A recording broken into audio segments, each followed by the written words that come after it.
Bismillahirrahmanirrahim. Assalamualaikum warahmatullahi wabarakatuh. Perkenalkan, nama saya Wahid. Di video ini saya akan membahas sedikit tentang analisis jabatan, yang mana analisis jabatan ini merupakan bagian dari manajemen sumber daya manusia. Oke, baiklah.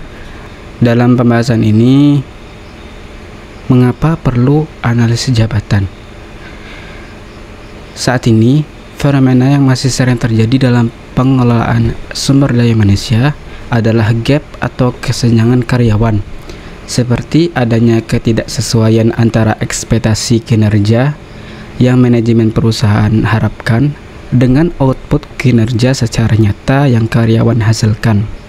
Hal ini disebabkan adanya ketimpangan antara kompetensi karyawan yang direkrut dengan spesifikasi jabatan secara kualifikasi minimum yang perusahaan butuhkan.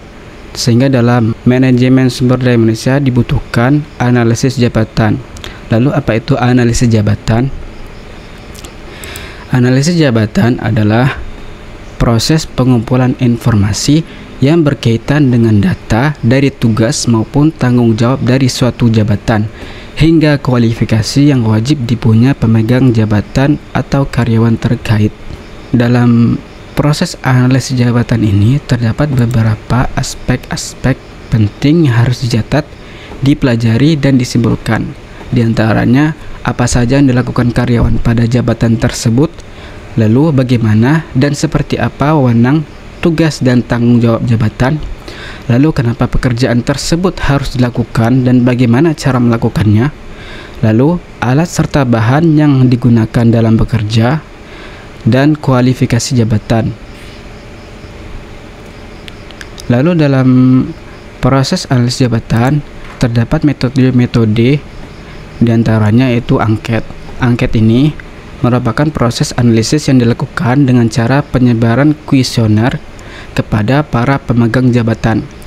Lalu yang kedua yaitu menuliskan cerita singkat, yaitu membuat cerita mengenai apa yang menjadi tugas dan tanggung jawab utama yang dilakukan pada jabatan terkait pada periode waktu tertentu. Lalu ada metode pengamatan. Dalam metode pengamatan ini, proses analisis dilakukan dengan observasi aktivitas kerja para pemegang jabatan guna mendapat informasi yang lebih runtut yang berkaitan dengan tanggung jawab jabatan karyawan. Lalu ada metode keempat yaitu wawancara. Metode wawancara ini biasanya menjadi alternatif bila proses analisis tidak tergali dengan komprehensif. Wawancara bisa ditujukan kepada para pemegang jabatan yang bersangkutan, mantan pemegang jabatan, hingga atasan langsung jabatan tersebut. Lalu dalam analisis jabatan ini kita bisa mendapatkan informasi berupa identitas jabatan, lalu identitas pemegang jabatan, kedudukan jabatan, tujuan dan fungsi jabatan, rincian tugas, hubungan kerja, tanggung jawab jabatan, peralatan dan bahan kerja yang biasa digunakan, lalu kondisi lingkungan, tempat kerja dan resiko kerja, dan kualifikasi serta kompetensi. Kualifikasi dan kompetensi ini diantaranya itu pendidikan minimal, jurusan, pelatihan, pengetahuan, keterampilan, kemampuan, persyaratan fisik, usia minimal, dan maksimal jabatan. Lalu dalam analisis jabatan ini terdapat langkah-langkah, diantaranya itu yang pertama mengumpulkan informasi, lalu membandingkan dengan perusahaan lain. Yang ketiga, fokus pada kebutuhan perusahaan. Yang keempat, menentukan tujuan jabatan dalam organisasi. Yang kelima, menyesuaikan spesifikasi jabatan. Yang keenam, membuat job description secara tepat.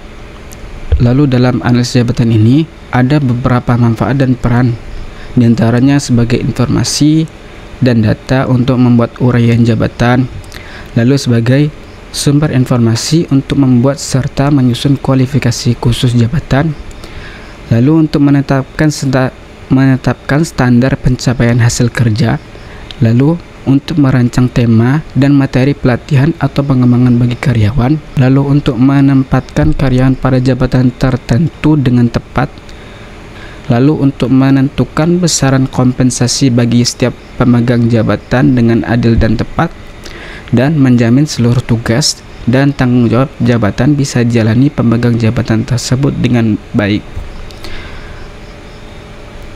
Oke, demikianlah sedikit pembahasan tentang analis jabatan dari saya.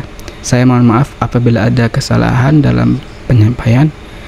Saya undur diri. Billahi fi sabilil haq, fastabiqul khairat. Wassalamualaikum warahmatullahi wabarakatuh.